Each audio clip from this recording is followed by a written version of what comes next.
bagaimana online boleh menjatuhkan atau menaikkan suatu bisnes. Tapi sebelum tu kita nak baca dulu. Ada kasih Ahmad Muhammad rehat sebentar.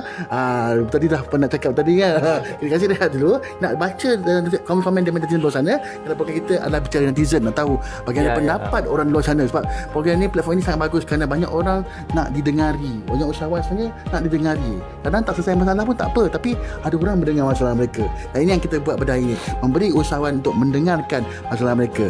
Ada daripada Zarina Latif, terbaik platform untuk usahawan macam kami.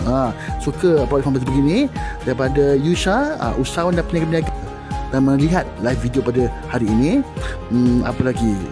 Kota Menteri nampak segak pada pagi ni. Itu pun ada. Itu netizen kan. Itu lagi tajuk. Komen netizen macam-macam. Macam-macam. Tapi tak salah lah kan. Tak salah. Dan penting sekali kepada anda di luar sana, masih lagi ada masa, sila tag kawan-kawan anda, sila share dan juga bawa kawan anda untuk menonton sila live Facebook yang judul kali diadakan. Bukan episod pertama pada hari ini, iaitu Usahawan 2020 di Melaka. Dan kita sama pada soalan tadi mengenai online tadi kan. Marketing online, bisnes online, adakah online ini menjatuhkan ataupun menaikkan? Sebenarnya kalau kita lihat ini adalah suatu peluang baru kepada dunia keusahawanan. Dan kalau kita lihat usahawan media maya ini, sebahagian daripada, saya ambil pengalaman kawan-kawan saya sendiri. Contohnya macam kadang-kadang kita ada bakery, contohnya ada kedai kek. Tapi bila online ini dilaksanakan, banyak orang menempah kek tidak lagi melalui kedai tetapi melalui media maya. Jadi menyebabkan ini adalah gangguan kepada struktur perniagaan yang sedia ada. Jadi cabaran itu memang ada. Tetapi sebenarnya kalau kita, macam saya sebut tadi, kita harus berubah dan kita harus mempunyai inovasi. Sebenarnya kita sudah ada produk, tetapi kalau kita tidak mengambil kira teknologi-teknologi digital, teknologi maya, maklumat-maklumat yang ada di media ini, sebenarnya hari ini kalau kita lihat, kita boleh membeli apa sahaja di mana-mana pelosok dunia ini. Ini adalah cabaran bagi kita. Sebab itu bagi saya ini adalah peluang bagi kita. Kita harus memanfaatkan peluang. Dan sebenarnya kalau kita pandai memanfaatkan peluang, kita pun boleh masuk dalam strategi yang ke-6 tadi. Kita boleh mengantarabangsakan produk kita.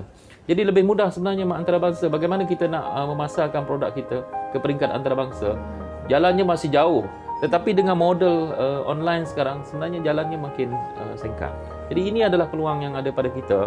Dan sebenarnya kita boleh, sehingga kalau kita lihat, produk di kampung pun boleh sampai ke Olimpik, ke Jepun dan sebagainya. Jadi ini adalah peluang kita. Itu sebab kalau kita dapat bekerjasama dan melihat di mana peluang-peluang kita ada, sebenarnya kita boleh menggunakan pasaran online. Tapi saya yakin bahawa walaupun ada pasaran online ini, tetapi sebenarnya sistem perniagaan yang sedia ada sebenarnya masih cukup lagi.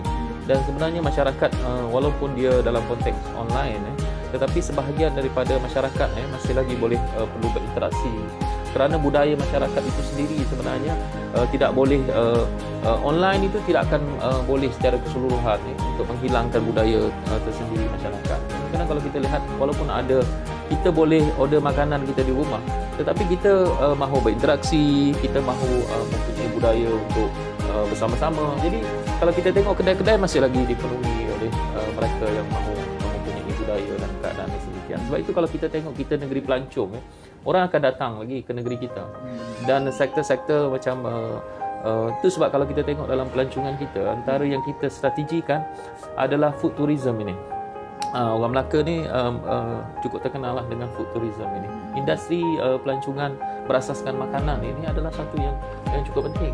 Dan orang datang Melaka kerana dia nak makan. Ramai yang datang begitu. Tapi tak kisahlah, sebab itu adalah sebahagian daripada strategi kita. Dan kita telah memberikan perkhidmatan terbaik kepada masyarakat. Itu sebab bagi saya, kalau disebut tentang online itu adalah peluang bagi kita. Cuma bagaimana kita memanfaatkan peluang itu adalah kita perlu mempunyai sesuatu inovasi dan kita harus tingkatkan prestasi kita. Okey, menarik. Dan kita juga dapat tahu ada soalan daripada Facebook Muhammad sendiri, di Facebook tuan sendiri, iaitu daripada Muhammad Azad, usahawan dari bidang apa yang lebih dapat perhatian tuan? Dia sebenarnya kalau saya lihat macam disebut kepada saya, dia ada beberapa bidang keutamaan kita sebenarnya. Kalau kita lihat, kita banyak di Melaka ni banyak keusahawanan dari segi industri pelancongan kita. Jadi kita sebenarnya di industri pelancongan ni kita ada 13 sektor. Ada pelbagai sektor-sektor. Sama ada makanan, sama ada sejarahnya, sama ada sektor-sektor yang melibatkan kawasan-kawasan history kita, kawasan-kawasan bersejarah kita dan seumpamanya. Jadi kalau kita boleh membangunkan keusahawanan kita berdasarkan sektor-sektor yang disediakan oleh negeri, dia akan suit dengan apa yang telah kita laksanakan. Itu yang pertama. Yang kedua, kalau kita lihat macam untuk pergi ke depan, sebenarnya antara yang sedang kita bangunkan adalah keusahawanan dari segi bidang pertanian ini. Ini pun sedang kita berikan penekanan sebenarnya, kerana walaupun kita Melaka ini mungkin saiznya agak tidaklah sebesar negeri-negeri yang mempunyai keluasan yang lebih besar, tetapi sektor pertanian kita cukup penting sebenarnya. Dan kalau kita boleh membawa pertanian kita itu boleh tingkatkan keusahawanan dalam bidang pertanian ini, memang kita berikan fokus. Sebab itu bila saya pergi ke untuk tahun 2020 ni, kita mensyaratkan setiap dun itu mesti melihat balik potensi pertanian dalam dun masing-masing, termasuk di kawasan-kawasan bandar. Sebab itu kalau kita lihat bandar, bukan maksudnya kita tidak boleh melaksanakan pertanian. Kita ada bangunan, kita ada rumah-rumah kedai yang kadang-kadang dibiarkan. Sebenarnya sektor pertanian boleh sampai ke tahap itu, dan sebenarnya sudah pun dilaksanakan oleh beberapa pihak swasta dan NGO untuk memulakan sektor-sektor pertanian itu di kawasan-kawasan bandar. Sebab itu kalau ditanya tadi, persoalan tadi, sebenarnya semua sektor itu kita berikan penekanan.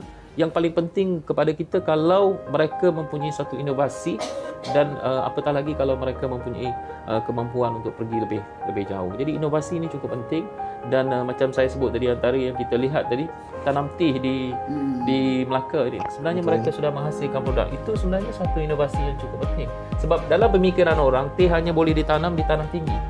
Sedangkan sebenarnya teh boleh ditanam di tanah rendah. Begitulah juga dengan penanaman anggur sebagai satu contoh. Kalau dulu orang fikir tanam anggur hanya boleh di tanah tinggi, bukan cuaca kita.